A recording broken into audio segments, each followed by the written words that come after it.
Welcome to the Hard Truth Podcast. This is Jeremy Fouts, and today we have a special guest with us, Dr. Mark Liebich from here in Frisco, Texas. And I tell you, he has not only been a personal friend of mine, he's been someone that has taken care of my family.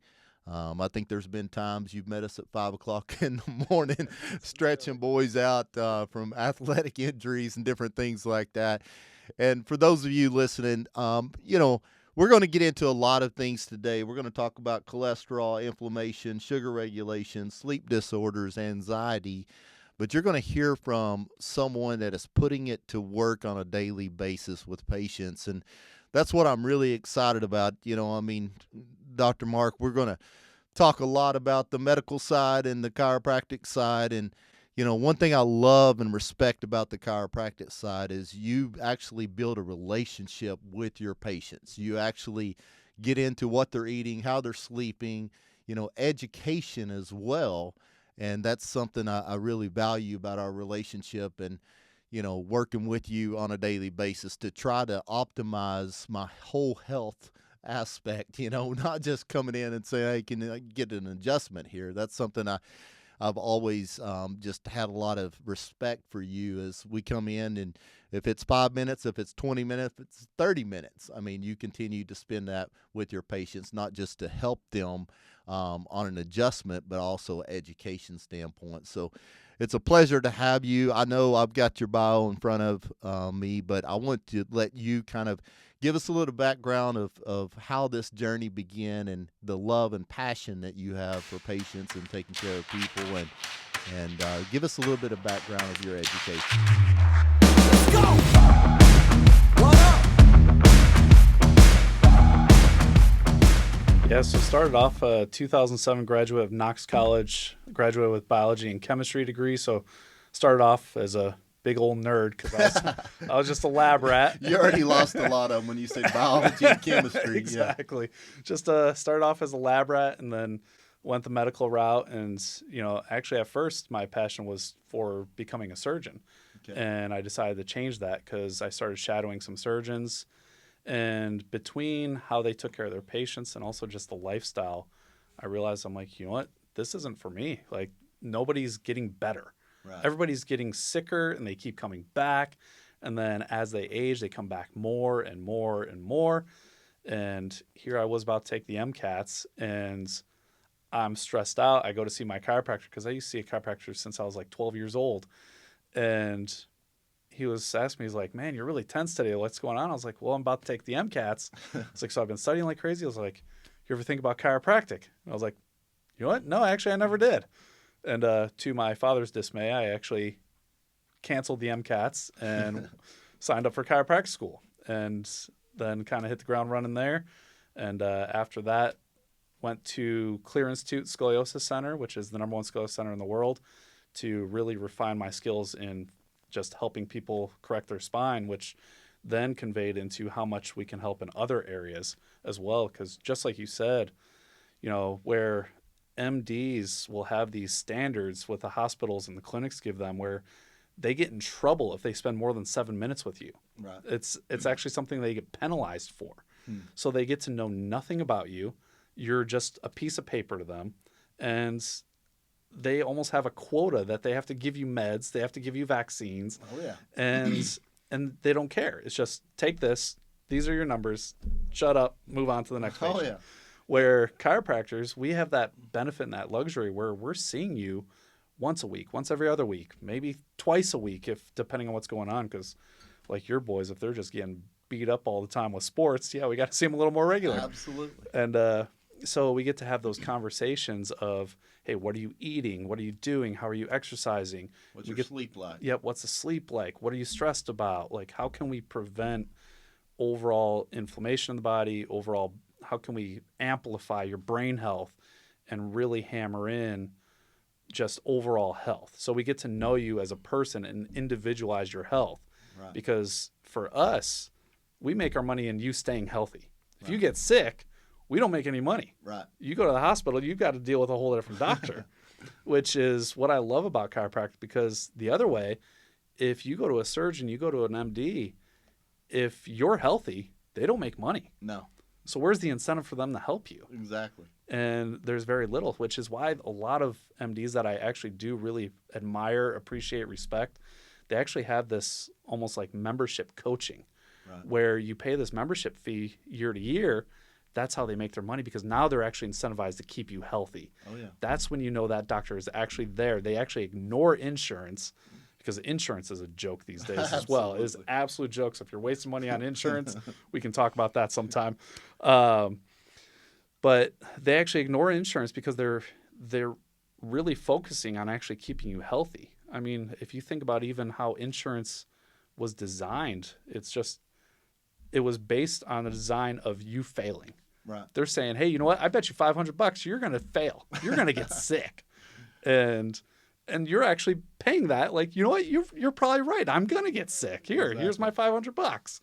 And so really, when it comes to health, we just really want to change the way that's working and the way that it's designed, and get to know the patient and just help in any way we possibly can to keep you living to that 120 years old. I mean, Right. Genesis chapter 6, verse 3, we're supposed to live to 120 years old. That's the Absolutely. way by his design. And then, of course, we do foolish things to actually shave some years off. Absolutely. But, that's the ultimate premise there. It's just, Well, and it's also not just the amount of years that you live; it's the quality of life. exactly. I mean, it's that's something a lot of people don't recognize as well. I mean, what good does it do to live to 100 if the last 20 years you can't even get up and take care of yourself? Yep. Yeah, and that's a common one we hear with patients too, where I'll say that many, many times within the office, where I'm like, the goal is to get you to 120, and you will hear almost every single patient was, I'm good with 70. And I'm like, well, what if you felt the way you feel now at 100? Now what would you say? Yeah. And they're like, well, yeah, I guess that would be pretty nice. I'm like, there you go. Right. I'm like, it's attainable. We can do it. I mean, look at Jack LaLanne. Jack LaLanne, who was a chiropractor, he did fantastic. He swam across a lake with 70 rowboats attached to his back at 70 years old for his birthday. So I'm like, it's attainable. You can do it.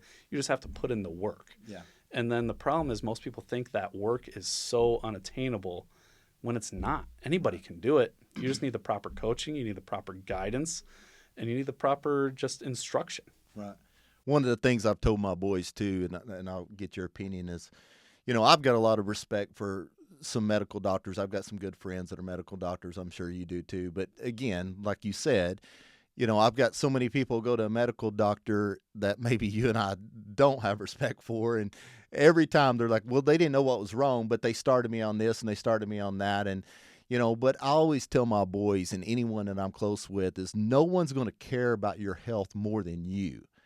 So you need to learn your body. You need to learn what works for you, and you need to educate yourself. Do you agree with that? Oh yeah, absolutely. It's I mean, find a good mentor like you to learn from, but you also got to take ownership of your own health. exactly. Yeah. and you're absolutely right. I mean, at the end of the day, people are people, and I honestly believe most people are good. Right. And I know that might be a Luke Bryan song there, but most people are good, and they get into it with the right heart and the right intentions, and they will graduate. They take that Hippocratic oath. They want to help people, but then they get in this hospital system and then all of a sudden we put those shackles on. Right. And to be honest, and this was going to get in a big debate and open up a can of worms for a lot of people, but then when they're in med school, you have big pharma funding and paying a lot of it. So they actually start nurturing and breeding for this chemical mindset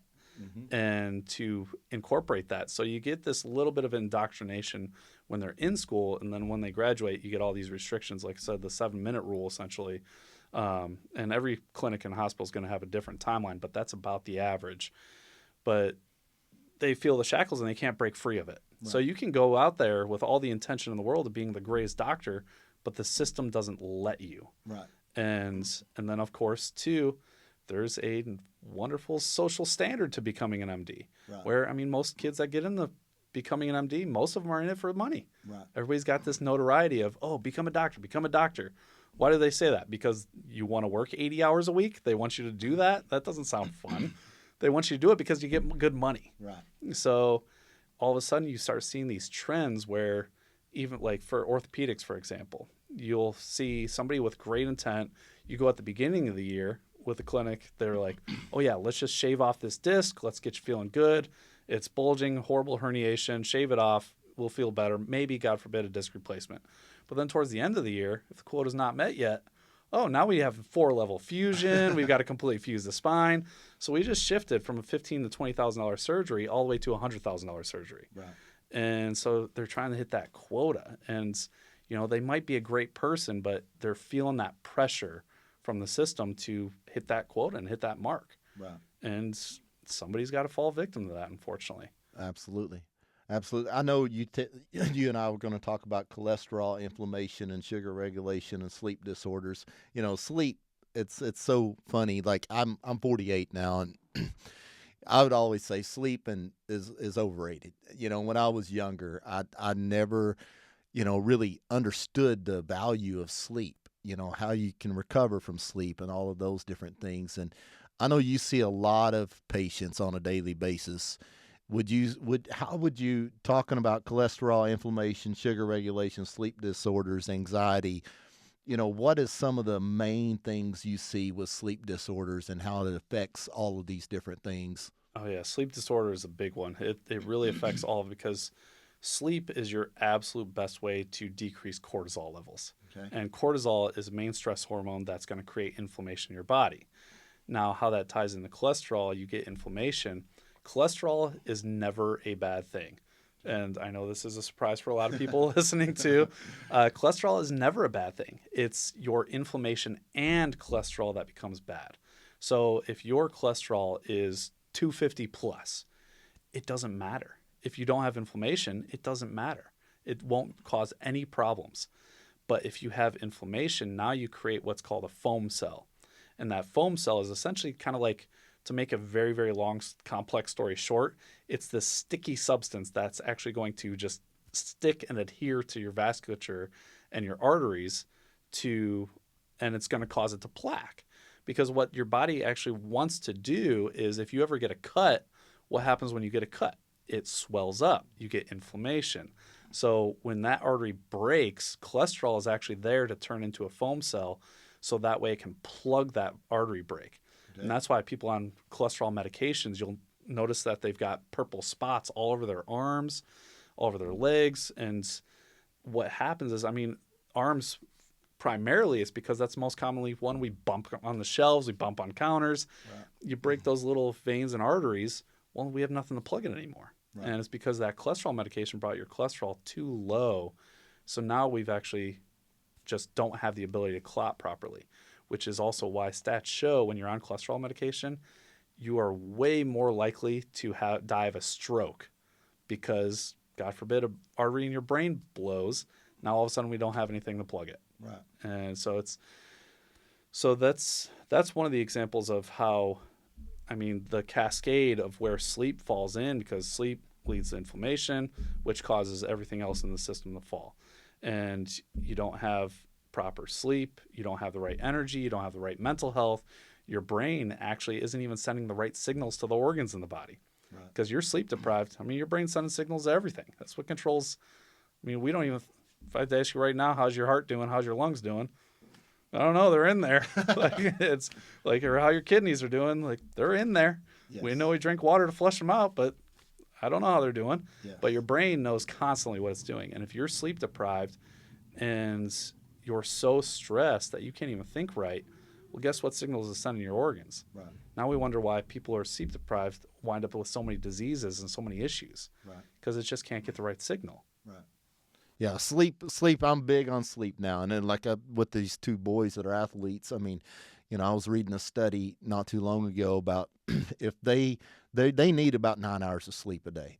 And if they don't get 9 hours of sleep for up to 7 days at a time, then their testosterone levels also way decrease. They're not able to build muscle. They're not able to recover.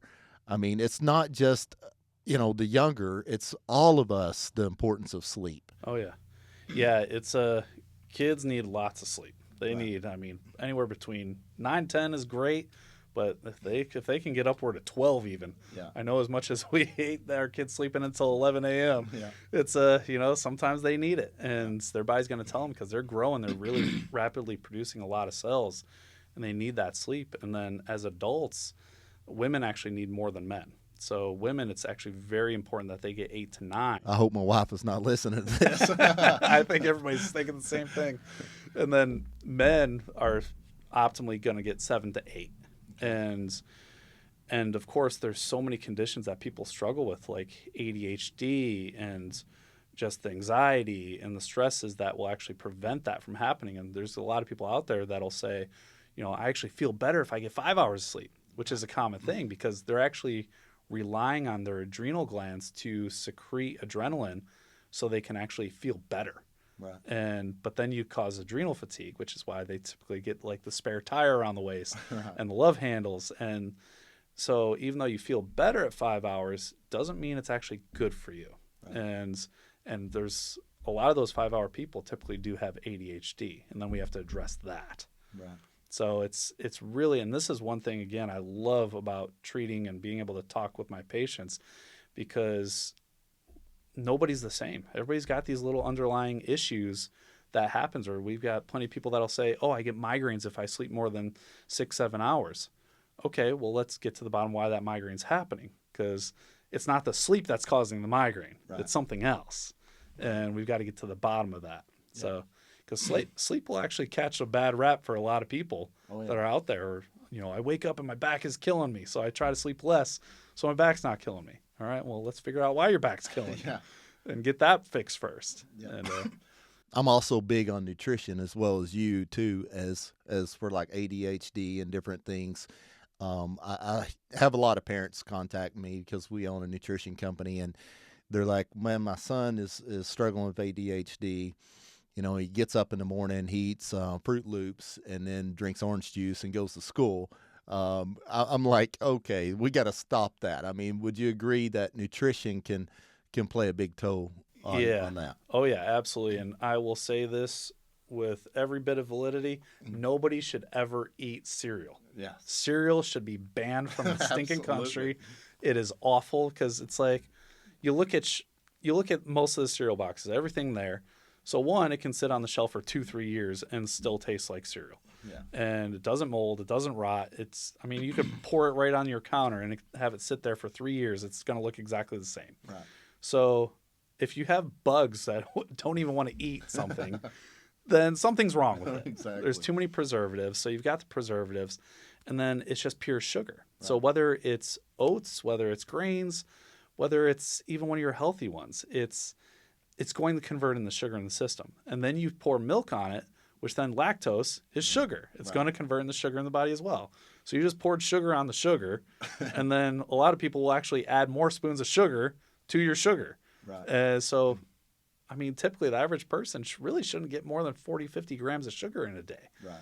And right there, you probably consumed about 60-70 grams of sugar on your first meal. Right. And then you'll have a lot of people that actually hit the situation where they say, oh, well, I ate my bowl of cereal, and then guess what happened? 2 hours later, I'm hungry again. Exactly. And now I'm going to have another breakfast, a second breakfast, and here's a Pop-Tart, more sugar. Right. And so we get in this cascade of sugar, and then studies actually show that sugar is more addictive than cocaine. Oh, yeah. If it's not as equal, it's more addictive. Oh, yeah. And it will keep getting you craving more and more sugar throughout the day. So if you start off with cereal, you're feeding that addiction right out of the gate, and then you're going to cause a withdrawal symptom, Right. which is why 2 hours later we're getting hungry again. Right. So, that's why I love the fact that in the mornings you can start off with eggs, something easy, 2-3 minutes. Start off with that. You get your protein smoothie, high protein in the morning. Right. You get 50, if you're an athlete, 70 to 80 grams of protein for your first meal. Right.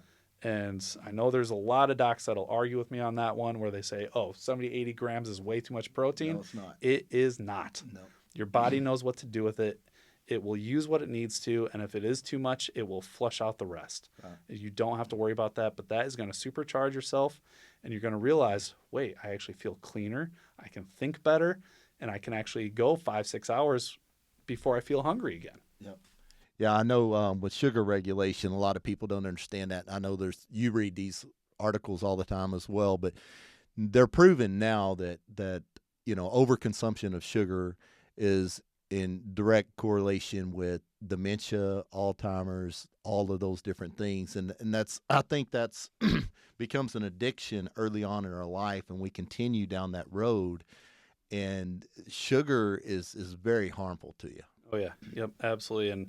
And again, where it's that cascade system of sleep to sugars to cholesterol health. So cholesterol will actually create vitamin D. You go out in the sun, if you have cholesterol, it's vitamin D is actually made from cholesterol. And vitamin D is a very important healing building block of the Right. body for your bone health, your hair, your brain cells, everything to heal. So if you're consuming too much sugar, you're increasing your inflammation. Now cholesterol is actually going to be compromised before it gets to the brain. We've just actually deprived our brain of those building blocks and those essential nutrients to actually build more brain cells and to function properly. And then we wonder why, when we have this high sugar diet, all of a sudden our brain's degrading.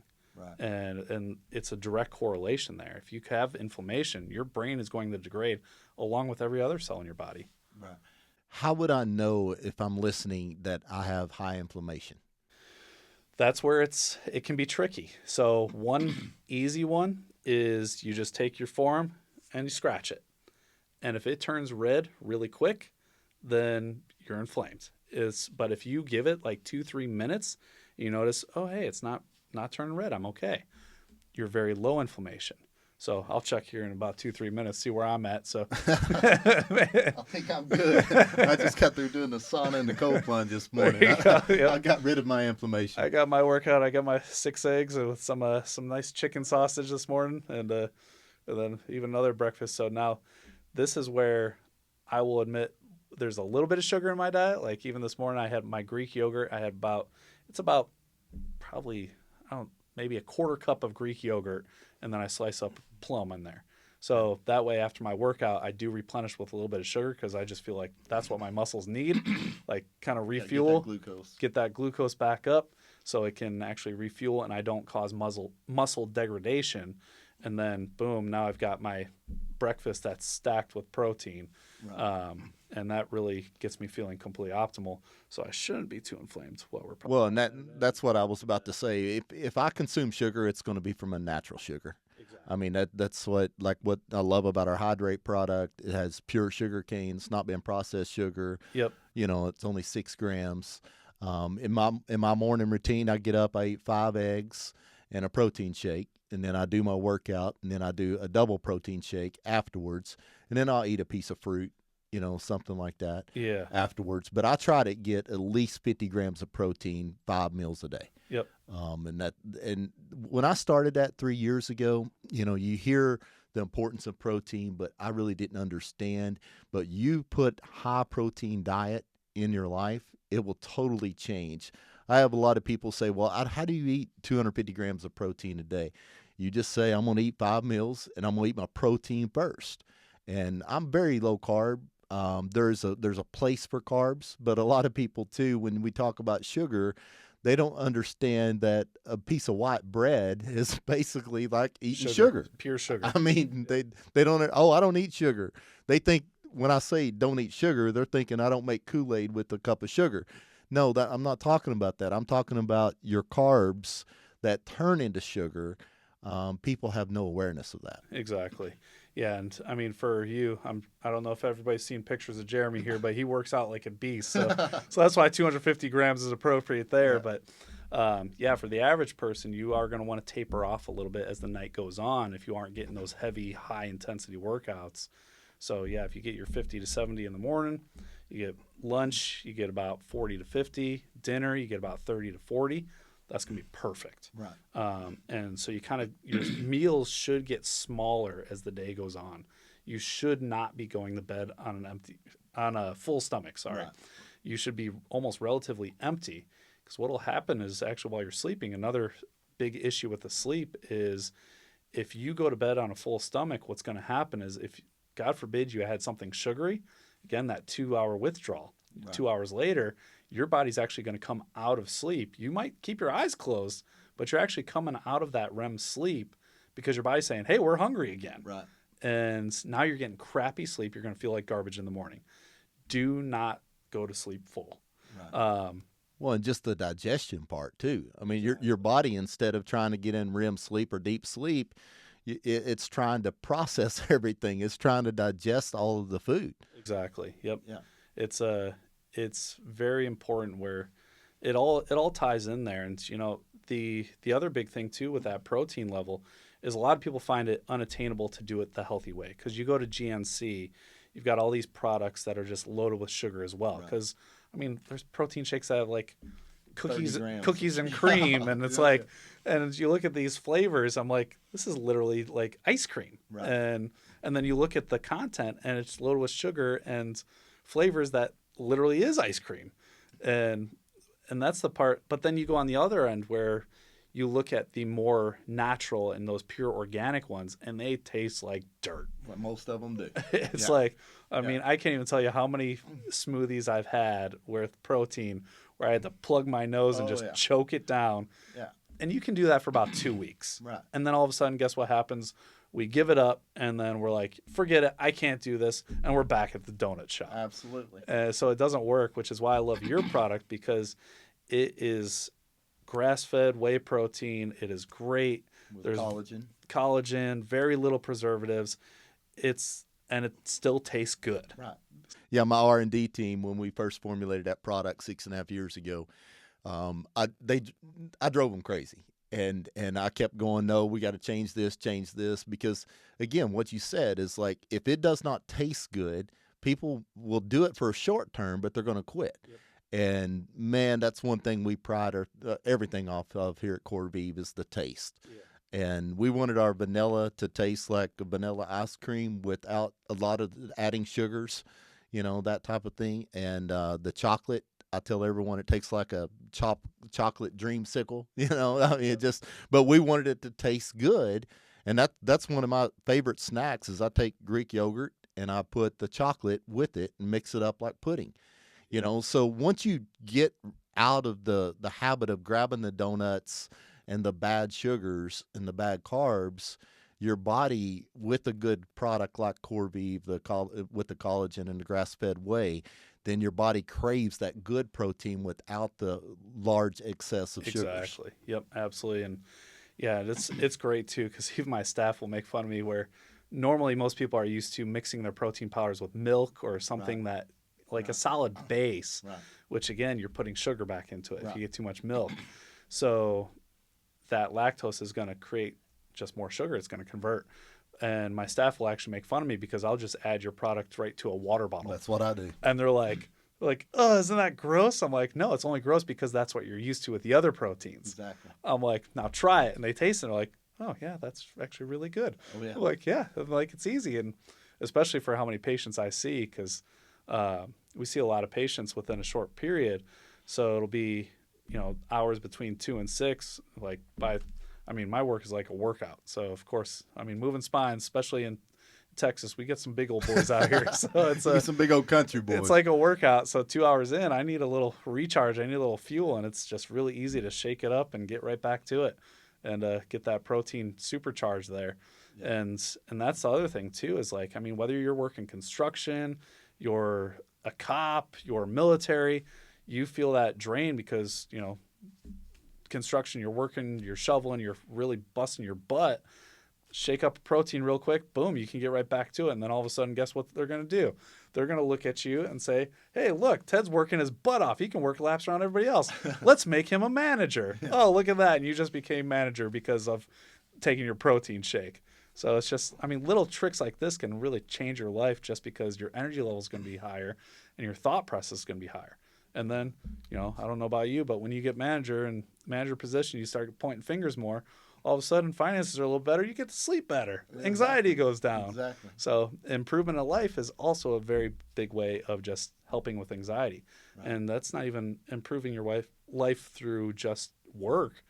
Just everything. How you feel, how you function, work, finances, it all ties in. Absolutely. You mentioned that. You mentioned energy levels, and I work with quite a few clients on the side to help them in life, and most of them, I'd say 60% are people mine in your age, which I know you're younger than me. But then I work with a lot of younger athletes as well, and that's probably my favorite, trying to educate them at a young age, all the things that we're talking about. But I talk to them about exercise and the importance of exercise, because I have a lot of young kids, and they understand, they listen to this podcast and they say, oh, I need 9 hours, 10 hours of sleep, whatever. But then they tell me they can't sleep good at night. And I'm like, well, what was your workout today? How did you exercise? Because if you don't have the energy levels, and correct me if I'm wrong here, most of the time it's because you're not using that energy throughout the day to get tired, to be able to sleep good. And what would you say the importance of exercise is in all of these pieces that we're talking about? Oh yeah, exercise is an absolute must for everyone. Yeah. And I feel like the model for our American system on what exercise looks like is flawed, because of course, you go in the gyms and people get intimidated because you see these CrossFitters that are just throwing around weights, slinging around weights and yelling and screaming and it's very intimidating. And then you go in and you see these people that come in and they look like the Hulk, Right. and like Jeremy. and, so one, you really have to try to get in the gym and just not focus on the intimidation, focus on the aspect of why you're there and what you're trying to accomplish. And you'll actually see where the energy levels that you're going to get from that exercise is going to drastically change your day. I mean, now this is a common thing that I notice with a lot of my athletes, where they're doing 2-a-days. So they'll work out in the morning, they'll work out in the evening. And what they're finding is their sleep actually goes down. They're actually only able to sleep 4 or 5 hours in a night. Well, the problem is their afternoon workout is too intense. Right. So your evening workouts, if you're working out past 6 p.m., you need to slow it down. You need to keep that heart rate low, and just that's when you want to bulk up. Right. You lift the heavier weights, you take things slow, lift, take a 2-3 minute break, lift again, just keep it slow. And then you'll actually notice that you're tired when you get back. It'll actually help you fall asleep. But if you go do something at like CrossFit that late, you're actually going to notice you're up till 11 p.m., midnight, even worse. And then your body instinctively wants to wake up again, because guess what happens? You just worked out, you're hungry. Right. You're going to wake up early, and that's going to be a big problem as well. So if you're an evening workout person, you want to slow it down in the evening. And you'll actually see, I'll challenge everybody to this one. Go to the gym between 5 and 7 a.m. You're going to see a different group of people compared to going to the gym 6 to 8 p.m. Right. There's a whole different fitness level. There's a whole different mindset. And the people at 5 to 7 a.m., they just look and feel better. Right. Because they're getting that proper sleep, and they'll fall asleep at 9 p.m. Right. Every time, like clockwork. Absolutely. So it's just, if you can get that early, and then now here's the problem why people don't like to work out 5 to 7 a.m. is they're going to feel drained once that lull hits around 1 to 2 p.m., which is why a lot of times people will take that micro nap. And by micro nap, I mean 15 minutes. Right. You sleep more than that, all of a sudden you're in a sleep. You Right. don't want to sleep. You want a micro nap. It'll recharge you. Or this is the problem in America as well. We've got 2 coffee shops on every single street, and we resort to the coffee, and that's actually going to spike your cortisol levels. You're getting sugar in it because everybody wants their coffee to taste good. Right.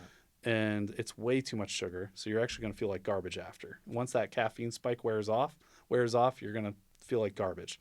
Right. So this is where I love energy product that y'all have, because it's clean, it's going to be focused, it's very low in sugar, and it's natural, doesn't have the preservatives. Right. It's going to give you that nice fluid energy boost. Now, don't get me wrong, your product's great, so don't take it past 5, 6 p.m. as well. You'll want to take it a little bit earlier, but it's going to push you through. Mm-hmm. And if you're more caffeine sensitive, the cool thing is, I took yours, for example, personally, I'm more caffeine sensitive. I take like a quarter of your packet. Yeah. It's Feeling awesome. great. Oh, yeah, Yeah. I feel awesome. Yeah. Think better, it's cleaner, it's great. You got that energy. It's fantastic. So that way, if I don't have that time for that 15-minute nap, boom, just pour a little of that powder in the water. Again, water.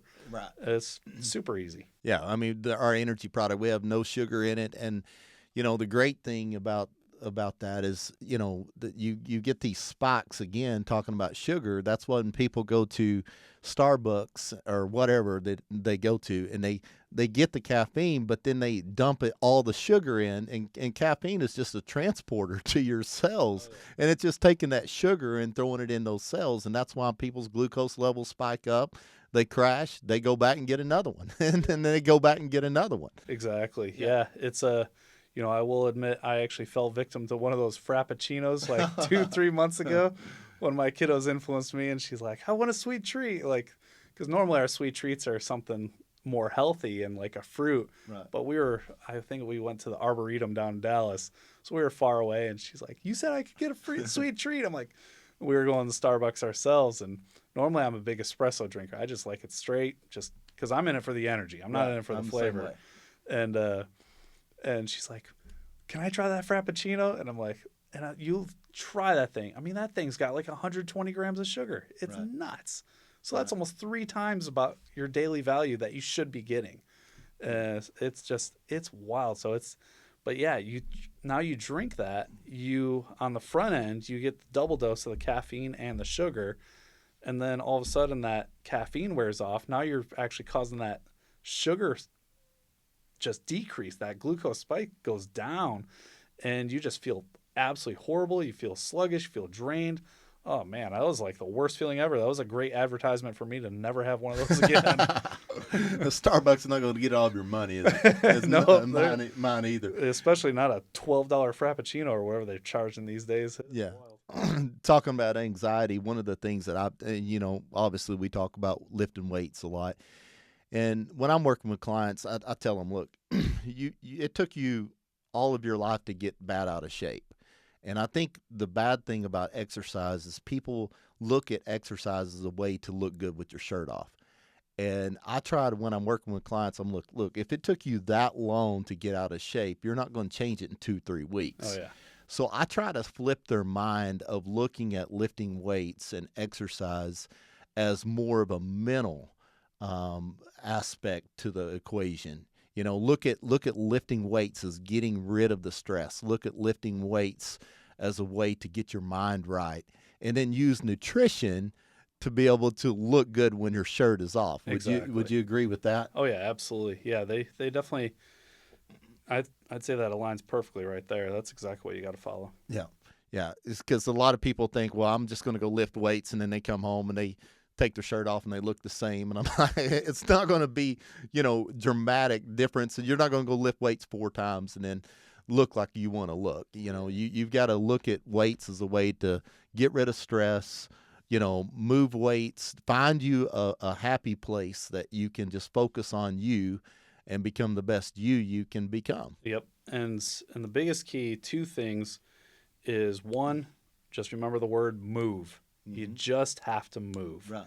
And 2, have an accountability partner or a coach. Right. Because if you don't have that, it's going to fall apart, because you're going to hold yourself accountable, and we all have those bad days. Oh, yeah. There's so many times where even I'm drained at work, and I'm like, you know what, I don't feel like going to the gym. But guess what? If I've got my buddy going, he's like, hey, where are you at? Right. Which is, again, why I love that 5 a.m. to 7 a.m. crew, because if I don't show up at that LA Fitness at 5 a.m., I've got Jimmy, I've got Mario, I've got everybody coming. Texting you saying, where you at, Doc? Where are you at? Why aren't you here? Yeah. And, or like I'll get back to the gym and they call me out, like, where have you been this last week? I'm like, I promise I was on vacation. I promise I still worked out. Yeah. They'll hold you accountable. It's a different group of people that's going to hold you accountable, which is fantastic. Yeah. But when it comes to moving, like if you've never worked out or just that's not part of your lifestyle, and there's a study that shows your health is going to be based on the 10 people you hang out with. Right. If they're all obese, you're going to be obese. Right. No questions asked. There's no questions asked. It's going to be that. If you're hanging out with people that just have love handles, guess what? You're going to have love handles Exactly. too. It's just you develop those habits that with those 10 people that you hang out with the most. So you want to have that accountability partner who's actually in line, and then also, again, just move. I mean, Right. if you've never hung out, I'm not saying you have to drop all those friends, but you've got to change. Right. You have to change something. And if you've never worked out and everybody's obese, you're just moderately overweight, whatever it is, don't go in the gym thinking, I'm going to work out for an hour. Right. It's the wrong way to come about it. You're going to feel defeated. You're going to feel like garbage. You're barely even going to sweat because your body doesn't know how to sweat. Right. It's got to learn how to do it again, unless you're down here in Texas in the summer. You'll sweat. Our bodies know how outside. to sweat. Yeah. Our bodies never forget. But your body has to relearn how to move. So I'll tell people, start off on the bike for 5 minutes.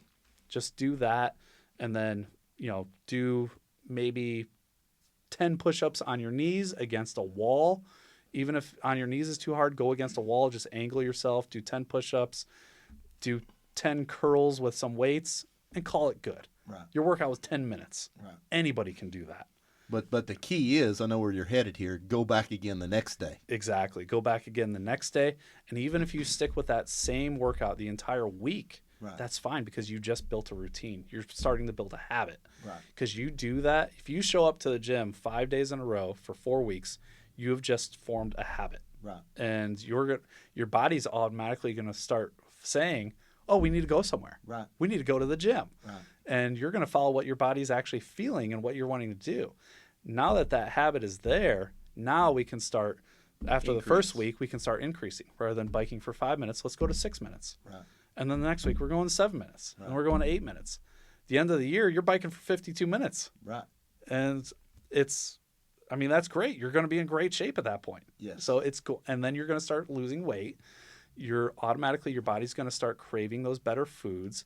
You're going to crave that clean energy, not the fake energy.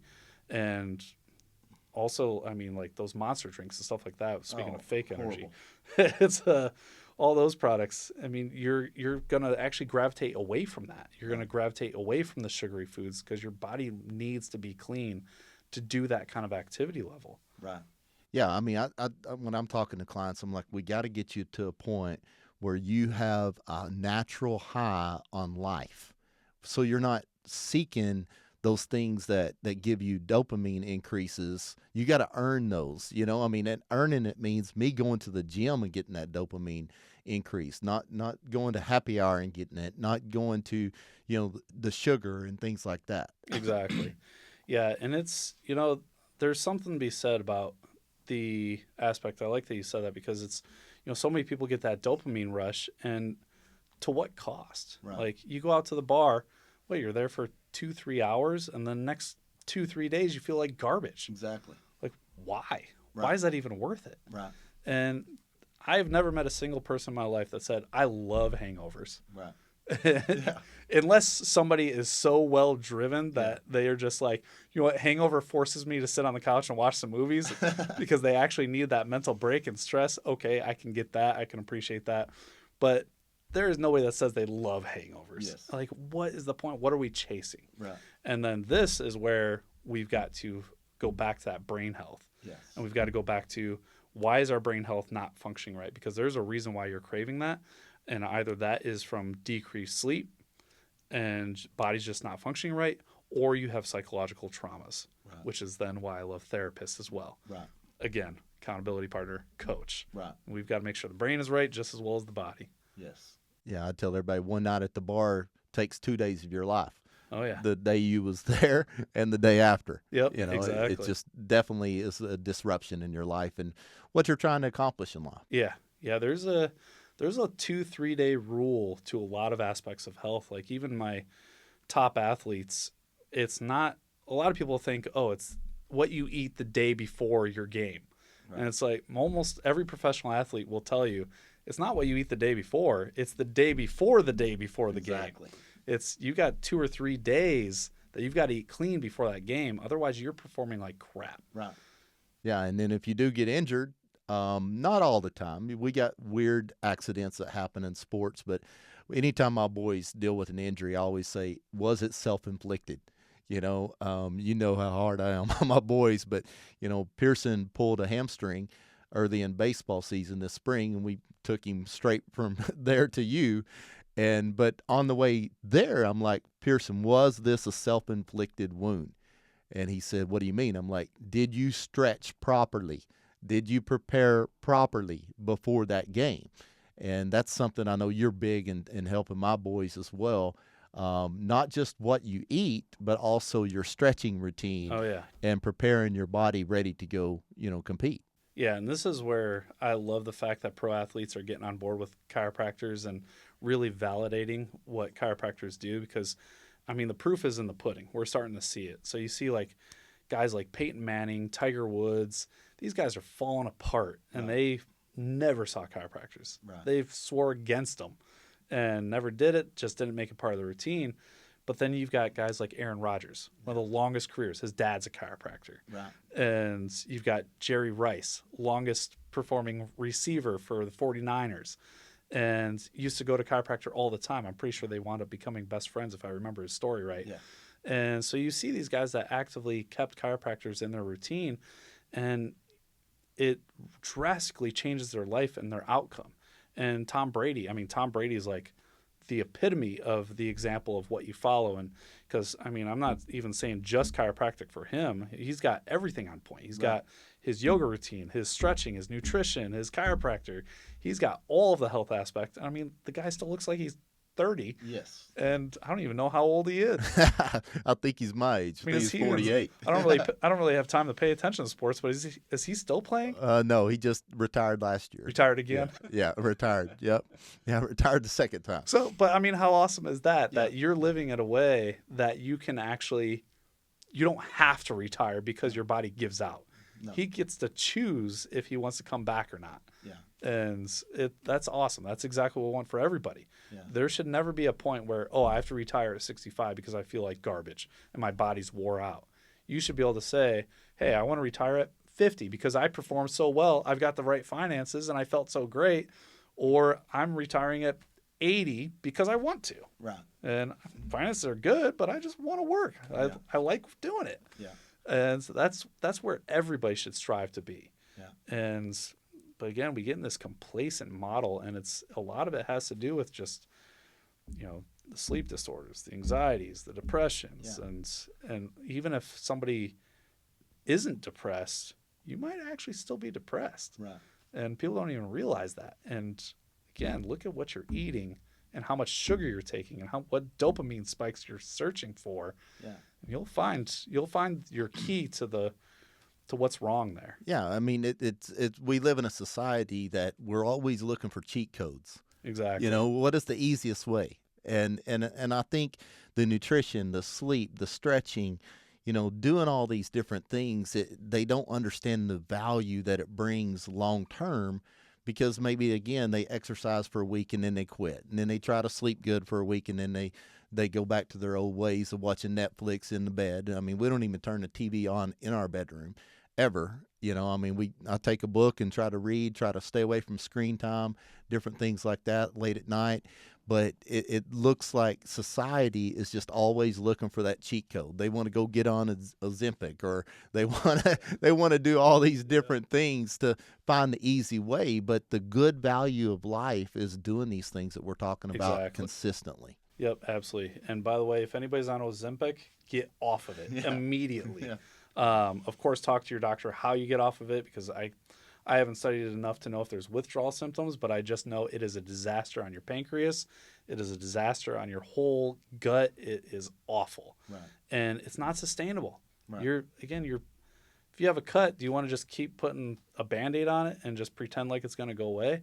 What if it doesn't heal? Right. How are you going to actually fix it? It's, you take this pill and it gets you to lose weight. Guess what happens when you stop taking it? Yeah. It's going to come right back. Yeah.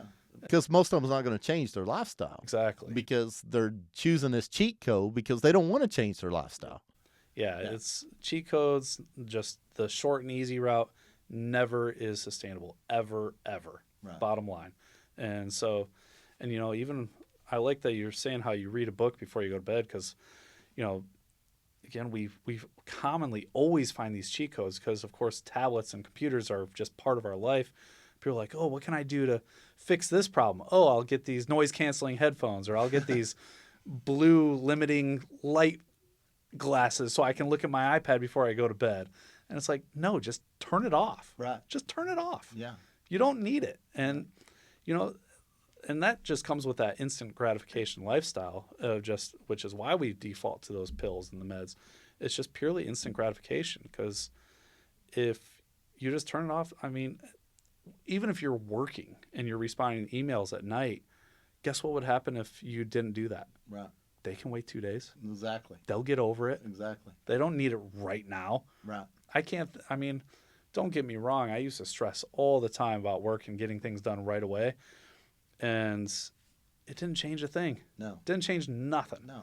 And Well, the only thing it changed, it raised your anxiety level, thinking you have to all the time, and so therefore you wasn't in a good spot. So when that patient come to see you, you wasn't able to take care of him or her correctly because you wasn't taken care of. exactly. Yep. So it's actually a detriment, or if you just keep falling in that instant gratification trap, it's an absolute detriment. But if you're operating at 100%, I mean, everybody's going to be happy tenfold. Right. That's why I try to teach. I've taught to my boys over and over, and anybody I'm working with, always choose delayed gratification Yep. over instant gratification. Yeah. I mean, you think about the 90s when we didn't have cell phones. We didn't have the computers. So, I mean, heck, your computer had to dial up, and everybody's used to that tone. You didn't even want to go through it. Yeah. Exactly. So it's like, back then, did we still build skyscrapers? Did we still have good jobs? Sure. We still had everything we needed. Yeah. Everything still got done. And I don't see things happening at a faster rate because we have all this technology. Maybe the technology's coming at a faster rate.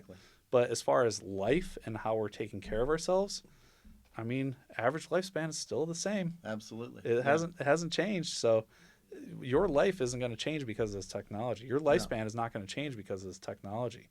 It's just, decrease that stress. Yeah. It's the most important thing. Yeah. When I'm working with people and trying to help them through life, I always say more important than the speed of how fast you move, it's more about the direction you are going. Exactly. There's a lot of people that move really fast, but they're going nowhere. Oh yeah. So let's find north if that's where we are headed in our life, and prioritize our health, relationships, our finances, all these different markers that we're trying to be the best in.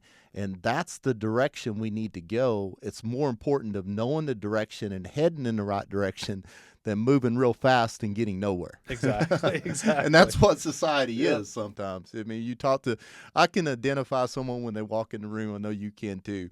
I'm like, how's your day? Oh, I'm doing this. And they're texting while they're talking to you, and they're calling, and they're all these different things. And I'm like, that's one of them that's going really fast, but getting nowhere. Yep, exactly. I've seen a whole lot of Ferraris sitting in a garage. Absolutely. And, just because it's a nice Ferrari doesn't mean it's going anywhere. Exactly.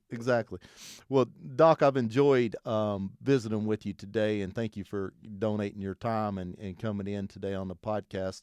I've got to ask this question. I didn't tell you I was going to ask you, but what has been the most rewarding part of your profession? And number one, I respect you as a man, a father, everything you've done for my family, but I've got to ask, what has been the most rewarding part of your profession and what you do on a daily basis, working with professional athletes to young athletes like Beckett to older men like myself to, I know I've saw 65-year-old women and you're taking care of. What has been the most rewarding of all this? Excuse me. Yeah, that is a tough one. It's because, I mean, instinctively I just draw back to, there's not really a specific area that is the most rewarding for me. Like, I love treating athletes. I love treating moms that are currently pregnant. I love treating babies who have conditions. I think the most rewarding aspect for me is just being able to change somebody's life. Because I feel like if you're not changing somebody's life in what you're doing, you're not doing anything at all. Right. What's the point at that point? Like, you should be striving to make your life and somebody else's life better. Right. And if you're not making it better, then we're stuck in this routine of just doing the same thing every day. Right. And it goes back to fulfillment. That's what I talk to people about. Are you fulfilled in life? Yeah, and it's wonderful because, kind of like we talked about earlier with the Hippocratic oath of do no harm and just treat a patient at your best ability. It's wonderful knowing that I can go to work and just make sure that we're striving for health, and everything else just falls in line. Everything falls in line, and then it's also cool too where we're going to go through a merger with a larger company, and it was awesome to see when I backed out of it for many reasons, but I wasn't ready to let go of my patients. It's like my patients were like, they're my flock. I want to take good care of them. And it was really They're cool. your family. Yeah. I actually had one patient that actually arms up cheering, jumping up and down that we canceled the merger. And I was like, that's awesome. I was like, that makes it worth it right there, where we're actually changing people's lives. Yes. And that's the other thing. That's one piece of advice I'd give to other chiropractors as well. And I mean, not even just chiropractors, MDs.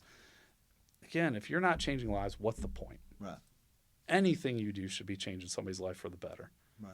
And that's what we can all strive for. And if you're actually noticing that what you're doing is causing more of a detriment, if you notice drinking beer at night is causing more strain on your kids and you're not able to have the energy to play with them, what's the point? Right. Give up the stinking beer. Right. Like, you should be striving to be better and make that kid's life better. Yeah.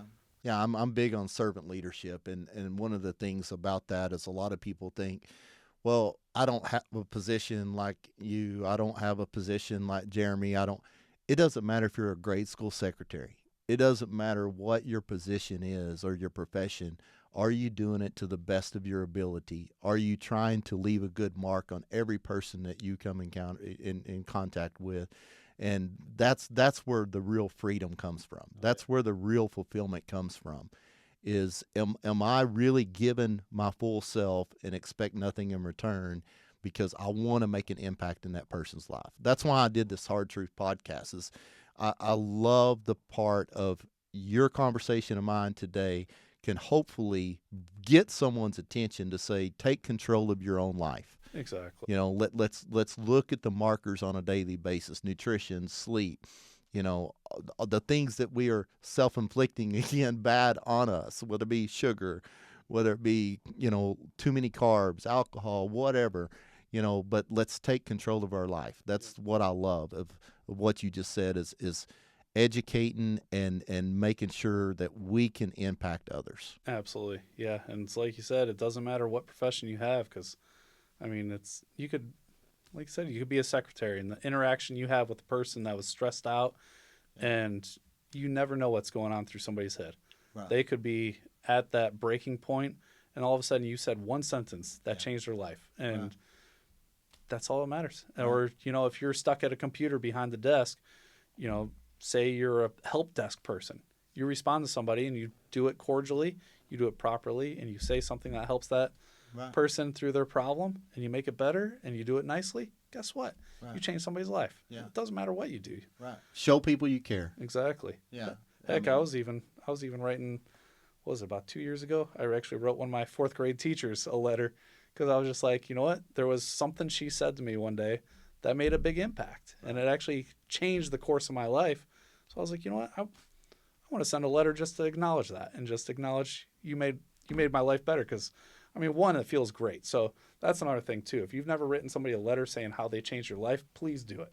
Yeah. I feel like everybody could use that. It gives somebody's life purpose, and that's one big detriment we're in right now. Is like everything's so weird. Everything's very hush hush, where people are almost afraid to even give compliments anymore. Yeah. Because they're afraid it's going to come back as being negative. And it's like, no, compliment the heck out of people. Let them know how they changed your life. Yeah. Everybody loves to hear that. Yeah, one thing I've practiced for the last couple of years now is I get up early in the morning and I try to do my study time before I go to the gym, and I practice giving gratitude, and I try to every morning send 2 texts to someone with me not wanting anything in return, just saying thank you for what difference you've made in my life. Yeah. And I know that seems simple, but there's a lot of people that they want more, but they don't appreciate what they have today. Exactly. And I feel like if you do not appreciate what you have today, getting a little bit more something, whether it be money or whatever the situation is, you want a nicer car, a nicer house, that's not going to bring happiness. Exactly. Yeah. Yep. all your cars still have four wheels, whether it's be a, Exactly. a Honda or a Ferrari, they all have four Exactly. wheels. It's a, it doesn't change anything. Car's a car at the end of the day. Exactly. And again, I can't strive that more. It's about how you change yourself and how you change other people's lives that makes the big difference.